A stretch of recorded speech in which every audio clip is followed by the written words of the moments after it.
mais atualizado. Tá gravando. Pronto. Agora sim. Gente, ainda bem que eu lembrei. Gente, da gravação, eu tô falando sobre o ponto extra na AV1. Temos um ponto extra para quem tiver presença em todos os 3 GEDs até agora, ok? Se você faltou o primeiro ou o segundo, ou tá vendo essa gravação do terceiro, você pode compensar essa falta me enviando um resumo desse GED. Você assiste o vídeo extra, o vídeo gravado, faz um resumo e garante o ponto extra. E garante a presença que garante o seu ponto extra. Então, se você faltou os 3, se você não foi para nenhum GED até agora, tem que me mandar um resumo do primeiro, do segundo e do terceiro, tá ok? Então, você faz o resumo só para os GES que você faltou. Temos também meio ponto extra. Alguém mandou mensagem. Pode mandar até quando? Pronto, boa pergunta. Até a data da AV1, ok? Então, até 18/3 você pode enviar. Dia 19 você já não pode, tá bom? Então, até 18/3. Esse é o terceiro GED, sim, Pedro. Beleza. Você também pode garantir meio ponto extra no checkpoint. Eu até botei o símbolozinho aqui do AVA, ok? Checkpoint 1, questionário. São 20 questões objetivas para você completar pelo Forms, algo super rápido e simples, tá? Você estuda, faz aí o checkpoint do questionário e você garante meio ponto extra. Lembrando, também até o dia 18/3.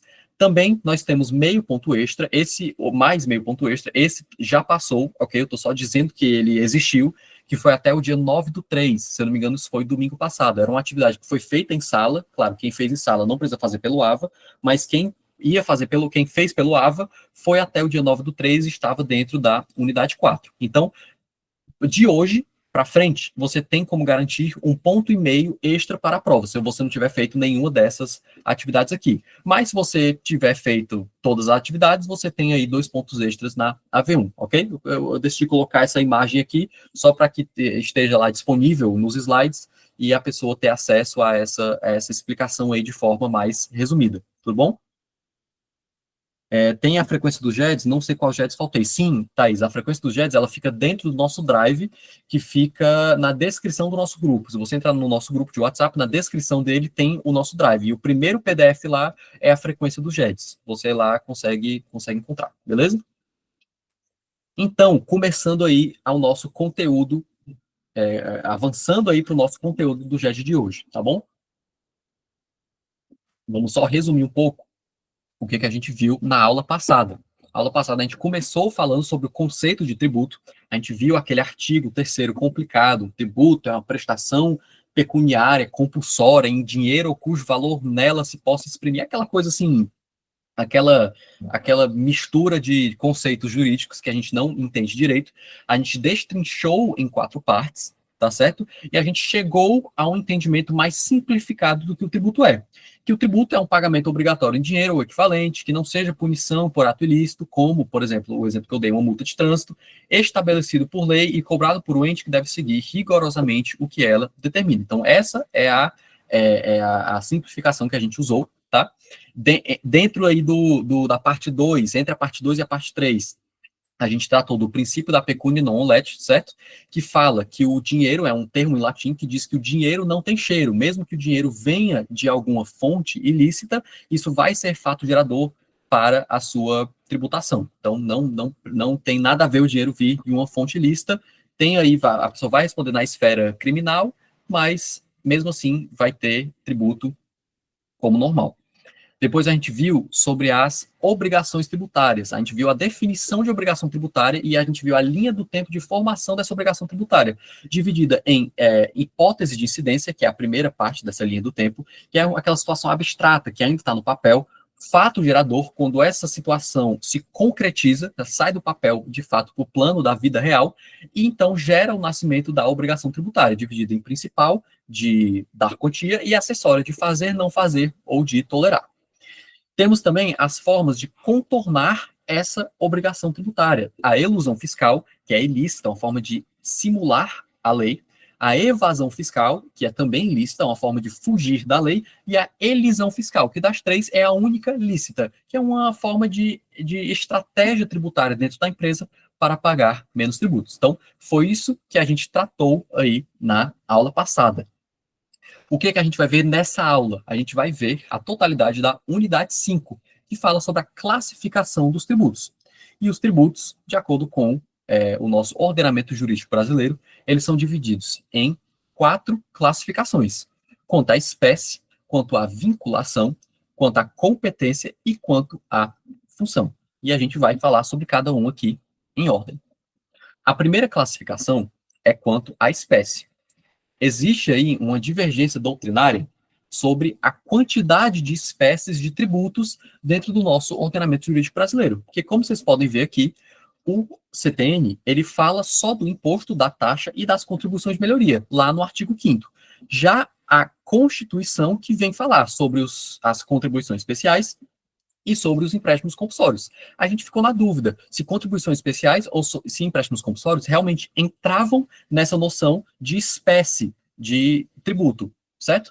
Mas então veio o STF e pacificou esse entendimento, criando a divisão pentapartida. Penta, né? 5, divisão pentapartida dos tributos, que os divide no imposto, taxa, contribuições de melhoria, contribuições especiais e empréstimos compulsórios. Então, atualmente, se perguntarem quantas espécies existem no ordenamento jurídico brasileiro de tributos, você vai dizer que são 5 por conta da divisão pentapartida, tá bom? Aí eu vou explicar um pouco cada um aqui para vocês. E aqui eu sei que quem tem toque, né? Eu sei que o imposto ele vem antes aqui da taxa, mas eu vou começar explicando sobre a taxa, certo? Porque eu achei que ficaria um pouco mais fluida aí a explicação. Então, taxa, em sua definição, o que ela é? É uma espécie de tributo cujo fato gerador é vinculado a uma atividade estatal. E essa classificação, essa parte final dessa definição, na verdade, ela é muito importante. Por quê? Porque uma taxa, ela é vinculada a uma atividade estatal. Ou seja, precisa que o Estado ele faça algo por mim, contribuinte, para que então eu venha a pagar a taxa. É uma contraprestação a um serviço público. Um exemplo mais simples que eu consigo pensar aqui para vocês é Caleb, vou aqui numa banca dentro de uma praça. Eu recebo uma garrafa de água do vendedor, é o que eu estou comprando, eu recebo uma garrafa de água do vendedor, então eu tenho uma contraprestação ao recebimento desse objeto, que é o quê? Que é dar os meus R$ 2 por aquela garrafa de água. Então, a minha contraprestação foi meio que dar esse dinheiro por um bem que ele deu a mim, que foi a garrafa de água. Por enquanto aí, perfeito, né? A taxa, ela nada mais é do que isso, é uma contraprestação a um serviço público. Ou seja, o ente federativo, ele presta um serviço público para o contribuinte, e o contribuinte, então, tem que pagar por esse serviço público que lhe foi prestado. Tá bom? O primeiro exemplo que eu dou para vocês é sobre a emissão da CNH. Quem aqui ainda tem a carteira provisória, ou quem aqui já tem a CNH, acho que a maioria já tem a CNH, né? Quinto, sexto semestre de direito, enfim. Quando você tem a provisória que você vai emitir seu CNH, você não tem que pagar um valor, e tem lá no boleto, bem bonitinho, bem discriminado. Impressão dos papéis, R$ 40, que eu acho muito, mas tudo bem. Dados no sistema, né, mexer com os dados no sistema, R$ 20. Trabalho do servidor público tal, R$ 10. Total, R$ 120 para emitir um pedacinho de papel, né? A entrega, que também o correio vem entregar na sua casa, mais R$ 15. Enfim, tudo que a gente está vendo nesse momento é um serviço público que o Estado, no caso aí o Detran, que é uma autarquia estadual, está prestando a nós. Que é o quê? É a impressão do papel, são os dados que eles vão mexer no sistema lá deles, é a entrega desse pedaço de papel para a nossa casa, e o que a gente tem que, então, dar para o Estado por conta desse serviço público? A taxa, um valor, esses R$ 120. Às vezes a gente paga essa taxa e nem sabe que está pagando um tributo. Muitas vezes a gente fala tributo, imagina que é só imposto, né? Ah, é o IPVA que eu pago, é o IPTU. Mas não é, porque IPVA e IPTU são coisas que a gente vê no dia a dia. Mas a taxa também é um tributo. Esse valor de R$ 120 que a gente pagou para a emissão da CNH é um tributo. O valor de R$ 300 que a gente paga para tirar um passaporte é um tributo. Uma certidão de casamento também é um tributo. E qual é esse tributo? A taxa. E por que a gente paga essa taxa? Porque o Estado, porque o município ou porque a União está prestando um serviço público a nós e a gente está, então, pagando por esse serviço público. Tudo bem por aí? Por enquanto? Então, vamos lá. E aí, por que eu expliquei taxa primeiro? Porque é importante vocês repararem. O imposto, em sua definição, é uma espécie de tributo que nasce de um fato gerador independente de atividade estatal. Então, enquanto a taxa ela é diretamente vinculada a uma atividade estatal, ela é a contraprestação ao serviço público, o imposto ele independe de qualquer tipo de atividade estatal. Então, o que isso quer dizer? Que o Estado ele não precisa fazer nada por nós, não precisa que o Estado tenha nenhuma ação para nós contribuintes para que a gente tenha que pagar o imposto. A finalidade única do imposto, então, enquanto a finalidade da taxa é o custeio daquele serviço público que a gente recebeu, a finalidade do imposto ele é unicamente arrecadar os cofres públicos. Só isso. Você paga você paga o imposto de importação, o imposto de renda, o IPVA, o IPTU, você paga isso simplesmente para que o ente federativo possa arrecadar os cofres públicos. Futuramente, se ele for precisar usar do dinheiro que está nesses cofres públicos, aí ele usa. Mas a finalidade principal do imposto é apenas arrecadar aos cofres públicos. Não precisa que o Estado faça nada por mim para que eu tenha que pagar imposto de qualquer forma. Perfeito? E algo importante que vocês têm que levar em consideração aqui é a diferença da não vinculação do imposto e da não afetação da sua receita. Ok? Não vinculação e não afetação da receita de impostos. Não vinculação é o que eu acabei de falar. É que o imposto ele não é vinculado a uma atividade estatal. A taxa ela é vinculada a uma atividade estatal. O imposto ele não é vinculado a uma atividade estatal. É isso. A não afetação da sua receita é um pouco diferente. Os termos são parecidos, mas é um pouco diferente. O exemplo que eu trato com vocês aqui é sobre aquela frase que com certeza vocês já escutaram de algum familiar, de alguma tia, sempre é tio, ou alguma avó, alguma coisa assim. Eu pago caro de IPVA, eu pago caro, mas as ruas são sempre cheias de buracos. Como vocês sabem, IPVA, Imposto para a Propriedade de Veículo Automotor, é algo que você paga por ter um automóvel, seja um carro, seja uma moto, certo? E faz muito sentido eu pagar caro de IPVA e a minha rua tá bem asfaltada, tá sem buraco, etc. Por quê? Porque a saúde útil do meu carro depende de uma boa rua, de eu não cair num buraco, rasgar um pneu, não é? Então faz sentido esse pensamento, faz sentido eu pagar caro de IPVA e a rua está muito bem ali asfaltada, faz muito sentido. Mas, apesar dessa frase ela fazer, como eu disse, muito sentido, ela é, de certa forma, inconstitucional, certo? Porque os impostos, eles não podem ter a sua receita afetada. Não pode o Estado um dia acordar, o Estado que eu digo assim, digamos aí, o governador, um dia acordar, vou fazer uma lei de coleta de imposto de IPVA e todo esse valor que entrar de IPVA dentro para o Estado, dentro de janeiro de 2024, vai ser destinado à saúde ou vai ser destinado à educação. Não pode a finalidade do imposto ser destinada exclusivamente a um fim. A finalidade única tem que ser arrecadar aos cofres públicos. Se eventualmente, no futuro, seguindo, claro, aí a lei orçamentária, o Estado decidir usar esse valor, certo? Para a saúde ou para a educação, que está dentro dos cofres públicos, aí ele usa. Mas a coleta de impostos não pode ter finalidade específica, a destinação a um fim específico, ok? Não pode ter. Então, essa é a diferença da não vinculação e da não afetação. Ficou aí alguma dúvida em relação a isso? Só para a gente continuar. Ficou claro, tudinho? Beleza. Então, vamos continuar.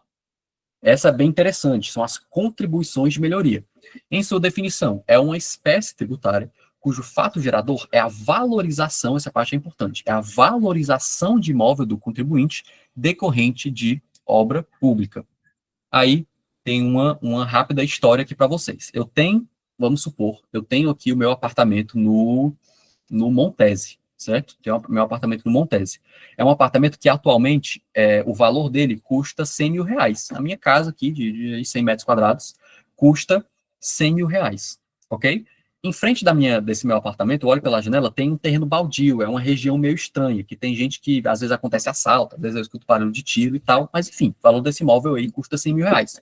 Um dia eu acordo com barulho de maquinário, de guindaste, de coisa assim, de carro, assim, anormal. Olho para fora da janela e dentro desse terreno baldio está acontecendo uma obra. Tem guindaste, tem gente trabalhando, tem gente gritando com a outra, andando, enfim, está acontecendo uma obra e é uma obra grande, ok? Posteriormente, eu descubro que é uma obra do estado do Ceará. O estado do Ceará decidiu construir uma praça em frente ao meu apartamento, dentro do terreno baldio que lá está, ok?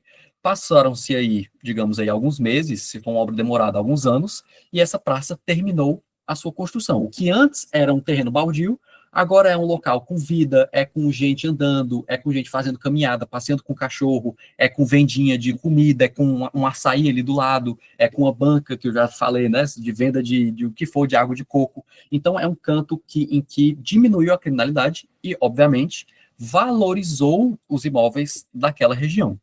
O meu imóvel, que antes, como vocês devem lembrar, custava 100 mil reais no Montese, por conta dessa praça, agora custa 300 mil reais. Ele triplicou o seu valor, ok? Então, entenda o seguinte: o Estado, quando eles criaram essa ideia de contribuição de melhoria, eles pensaram, o contribuinte está tendo uma valorização patrimonial, uma valorização patrimônio do seu patrimônio, do seu valor, dos seus bens, ele está tendo uma valorização dos seus bens, do seu patrimônio, por conta de algo que eu fiz, que foi essa obra pública. Ele não pediu para fazer a obra pública, eu não prometi nada para ele fazer a obra pública, eu decidi fazer a obra pública porque é meu papel de Estado, e aquele imóvel específico teve uma valorização no seu bem. Nesse caso, e aí? O que vai acontecer? O Estado, ele então criou essa ideia de contribuição de melhoria exatamente para cobrar do contribuinte esse valor em que valorizou, porque seria muito injusto. Simplesmente se a obra valorizasse o meu imóvel e eu não tivesse que pagar nada para o Estado por conta daquele, entre aspas, favor que ele fez para mim, certo? Então, é importante você ver também que será cobrada um valor, a contribuição de melhoria é um valor, uma certa porcentagem que é cobrada em cima do que meu imóvel valorizou. Então, antes era 100 mil, agora é 300 mil. Teve uma valorização aí, né, da matemática, tem uma valorização de 200 mil reais. A contribuição de melhoria é uma porcentagem em cima desses 200 mil reais. A gente ainda vai ver a contribuição de melhoria de forma mais aprofundada. Tem uma unidade que é só para contribuições de melhoria, certo? A gente ainda vai ver sobre ela e o que a gente vai estudar lá é que esse valor cobrado que você paga de contribuição de melhoria não pode ser além do valor que o seu imóvel valorizou. Não faria sentido. Seu imóvel valorizar 200 mil reais, você ter que pagar 600 mil reais de contribuição de melhoria. Não faz sentido. Então, é algo que a gente ainda vai entrar. Mas perceba, para que uma contribuição de melhoria seja cobrada, é necessário não só uma obra pública, isso é o primeiro passo, como a segunda coisa, é necessária uma valorização do imóvel. Se o imóvel não valorizou por conta daquela obra pública, não será cobrada contribuição de melhoria, ok? A gente vai entrar em mais detalhes, mas por enquanto, o que vocês precisam saber? Contribuição de melhoria, obra pública e valorização do imóvel do contribuinte, ok? São as duas coisas. Próximo tipo de espécie tributária são as contribuições especiais. E essa aqui eu acho legal também. É uma espécie tributária cuja arrecadação é destinada ao custeio de atividades paraestatais, ou seja, que agem paralelamente ao Estado. Vou ler essa definição aqui embaixo só para eu explicar melhor para vocês. São direcionadas a atividades exercidas por entidades privadas, mas voltadas a programas sociais e de interesse público. Então, o detalhe mais importante que a gente consegue ver aqui sobre as contribuições especiais é o seguinte: as contribuições especiais, em regra, elas são usadas para custear entidades privadas e não os entes federativos. O valor arrecadado pela União, pelos estados ou pelos municípios vão para entidades privadas, entidades particulares, e não para a União, para os estados e para os municípios. Por quê? Quer dizer que eu estou pagando contribuição especial para um McDonald's que está funcionando aqui do lado de fora da minha casa? Não, certo? Não é esse tipo de entidade privada que a gente está falando. São entidades privadas que agem paralelamente ao Estado, ou seja, lado a lado ao Estado, e que a atividade que exercem é de grande interesse público. Então, é uma entidade privada. Tem que agir paralelamente ao Estado, seguindo as suas regras, e tem que ter também, exercer uma atividade de grande interesse público. O exemplo que eu dou aqui é sobre o Senai e o Senac. Vocês, com certeza, acho que todo mundo aqui conhece o Senai, é aquele órgão, né? É aquela entidade particular que oferece cursos profissionalizantes gratuitos, essa parte é importante, workshop de montar currículos, oferece palestras gratuitas para quem quiser entrar e ver. No Sete Eventos sempre tem aí aquele grande evento do Senai, aquele grande evento do Senac, que é gratuito, você pode só entrar lá, você consegue ver, comprar livro, você consegue, né, conhecer de outras áreas, enfim. São entidades do terceiro setor. Não sei te dizer exatamente, certo? Entidades do terceiro setor. Acho que pode ser, ok? Se você quiser, me manda uma mensagem no WhatsApp depois, que eu tiro melhor essa dúvida sua, ok? Mas continuando. O Senai e o Senac. Por que que o Senai e o Senac, eles recebem os valores arrecadados de contribuições especiais?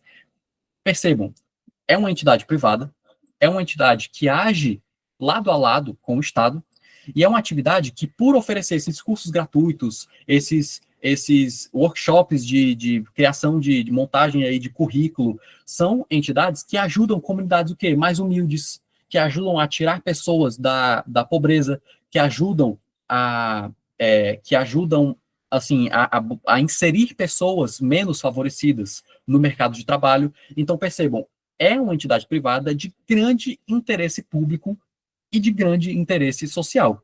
Dessa forma, tanto nós, pessoas físicas, como pessoas jurídicas, pagam contribuições especiais para o custeio dessas entidades. Ok? Claro, não se preocupem. Tem uma grande fiscalização em cima disso, tem uma grande fiscalização para o cumprimento dessa questão do interesse público para que essas atividades exercem, ok? Mas, de qualquer forma, os recursos arrecadados por essas contribuições especiais são destinadas destinadas a essas entidades privadas, ok?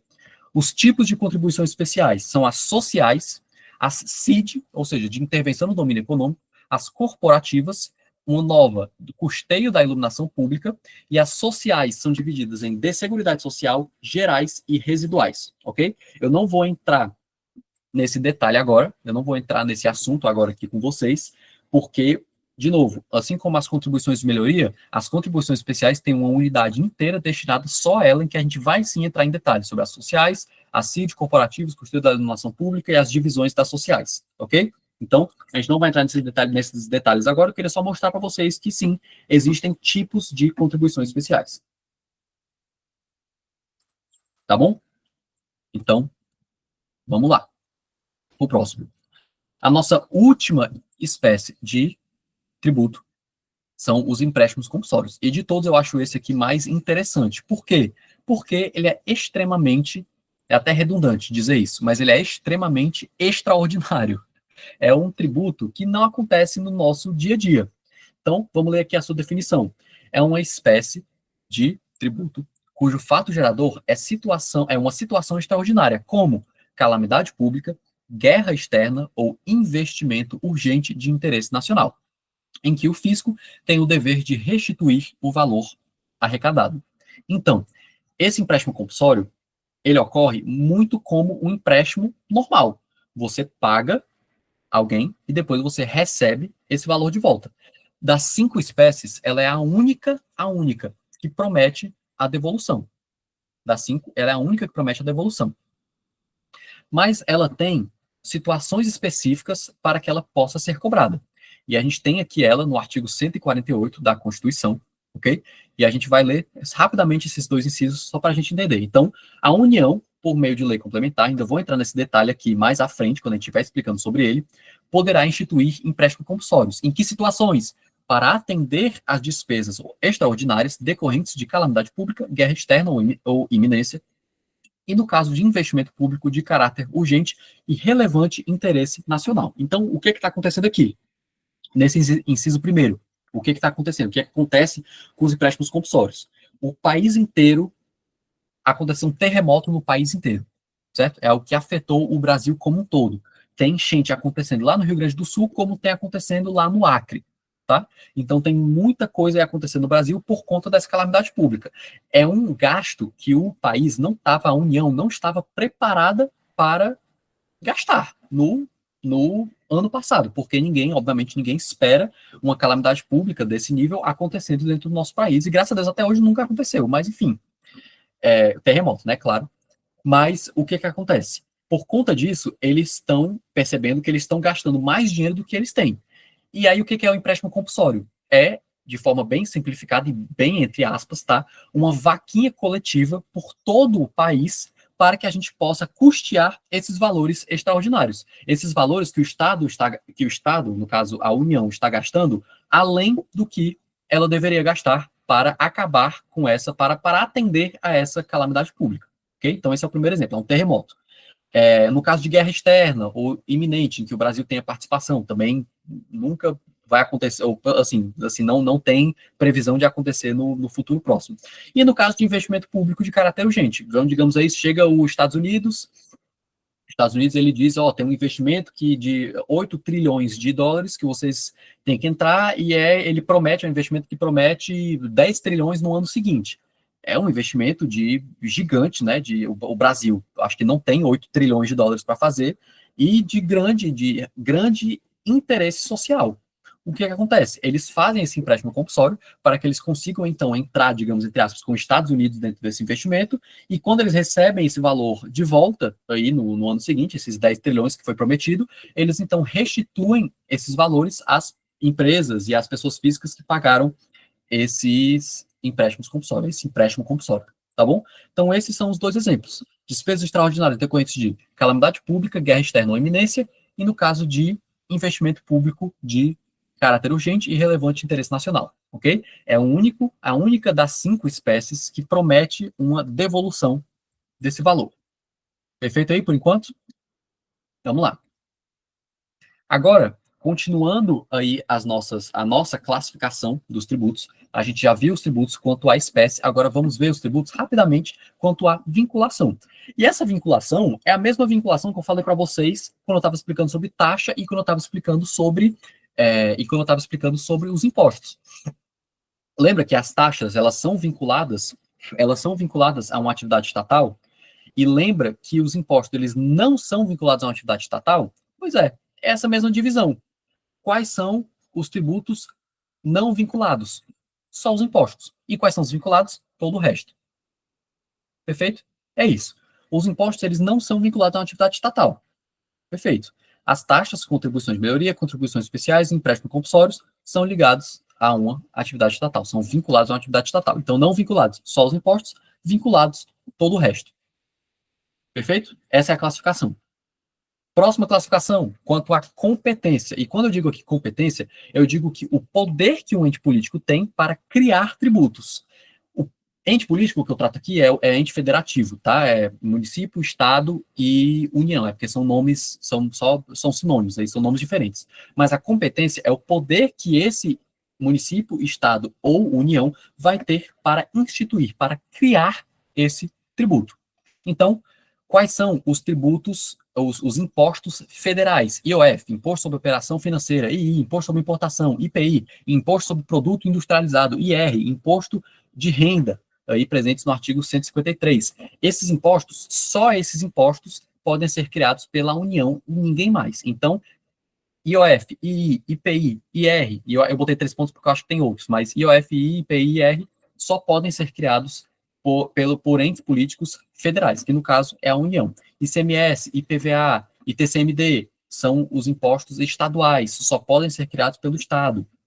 Os municipais, IPTU, ISS, ITBI, tá bom? Se você quiser ver em mais detalhes, tem o artigo 155 e o artigo 156 da Constituição para você dar uma olhada. Mas não saiam de hoje sem isso em mente. A competência, essa classificação dos tributos ligados à competência, quer dizer diretamente ao poder que o ente político tem para criar tributos. Ou seja, o Estado nunca vai poder criar um tributo relacionado ao IOF.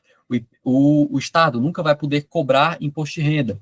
O município nunca vai poder cobrar imposto de importação. O município nunca vai poder cobrar IPVA ou criar IPVA. Perfeito? Então, por enquanto é isso, certo? Quanto à competência. E aí, a gente falou aqui sobre os impostos, né? IOF e IPI, percebe que todos até conversam com I, né? Porque é imposto. Então, a gente falou aqui sobre os impostos, quanto à competência relacionada aos impostos, mas impostos é uma espécie tributária. E quanto às taxas e quanto às contribuições, tá certo? Então, quem cria as taxas? Como a gente viu, as taxas são uma contraprestação ao serviço público, de forma bem resumida, tá? A gente vai ver que mais no futuro que as taxas são um pouco mais do que isso, mas tem uma unidade só para as taxas e só para os impostos, a gente vai ver isso com calma, tá? Mas por enquanto, o que a gente tem que tirar dessa aula de hoje é que as taxas, elas são uma contraprestação ao serviço público. Então, quem que vai ter poder, quem que vai ter competência para criar essas taxas? Claro, vai ser um ente político que presta esse serviço público. Então, quem foi que criou a taxa de emissão de CNH? Quem que emite? Né? O DETRAN, que é uma autarquia pública estadual. Vai ser o Estado. Então, a Polícia Federal, né, da ideia de união, é ligada à União. Polícia Federal tem aí a nova sede a nova sede em Fortaleza que faz aí a emissão de passaporte. Quem que vai criar essa taxa para então cobrar dos contribuintes que usaram desse serviço público de emissão desse passaporte? Quem que vai criar essa taxa? A União, porque a Polícia Federal, né, enfim, federal ligada à União, ok? Então, cria-se a taxa, o ente político que presta o serviço público a qual eu estou pagando a taxa, ok? Perfeito? E as contribuições, se for contribuição de melhoria, tem competência o ente político que faz a obra pública. Então, lembra, naquele apartamento lá no Montes, no terreno baldio em frente, quem fez aquela obra pública foi o Estado? Então, quem que cria a contribuição de melhoria? É o Estado. Foi a União que fez aquela obra pública? Quem cria a contribuição de melhoria? É a União. Foi o município? Então, é o município, ok? Contribuições de melhoria se cria o ente político que faz a obra pública. E as contribuições especiais? Nesse caso, um tributo de competência exclusiva. Por quê? Se cria as contribuições especiais apenas à União. Apenas à União, salvo exceções, e aí é aquela coisa, tem uma unidade só para contribuições especiais, tá? A gente ainda vai ver isso mais na frente, mas é apenas a União, ok? A Laura perguntou se o empréstimo compulsório ele é vinculado à receita ou ao fato gerador. O empréstimo compulsório, ele não é necessariamente, ele é vinculado a uma atividade estatal, mas tem a ver não com a sua, claro, porque o Estado ele não faz a calamidade pública para então cobrar esse empréstimo compulsório. Ele é vinculado à receita, a sua receita é vinculada a algo que o Estado vai fazer. Então, por exemplo, o empréstimo compulsório, não necessariamente o Estado tem que fazer alguma coisa para cobrar esse empréstimo compulsório. Claro, o empréstimo compulsório ele vem aí da existência de uma calamidade pública, de uma guerra externa, etc. Mas a sua receita, o que o Estado recebe, no caso a União, o que a União recebe de empréstimo compulsório é vinculado à sua, o que o Estado recebe é vinculado a um fim específico, que é o saneamento, acabar com aquela calamidade pública, ok? Então, respondendo a sua pergunta, o empréstimo compulsório é vinculado à receita que eles vão receber de empréstimo compulsório, ok? Não sei se deu para entender mais ou menos aqui, mas o empréstimo compulsório, sim, ele é vinculado à atividade estatal, porém mais ligado à receita do que à atuação dele, ok? Beleza. Então, seguindo. E por último, a gente vai falar da classificação dos tributos quanto à função, ok? Quanto à função. E essa é a nossa última classificação. Nós temos a função fiscal, a função extrafiscal e a função parafiscal. O que é a classificação quanto à função fiscal do tributo? São tributos com o objetivo principal de arrecadar recursos aos cofres públicos. O exemplo claro que a gente trata aqui é do imposto de renda. É do imposto de renda.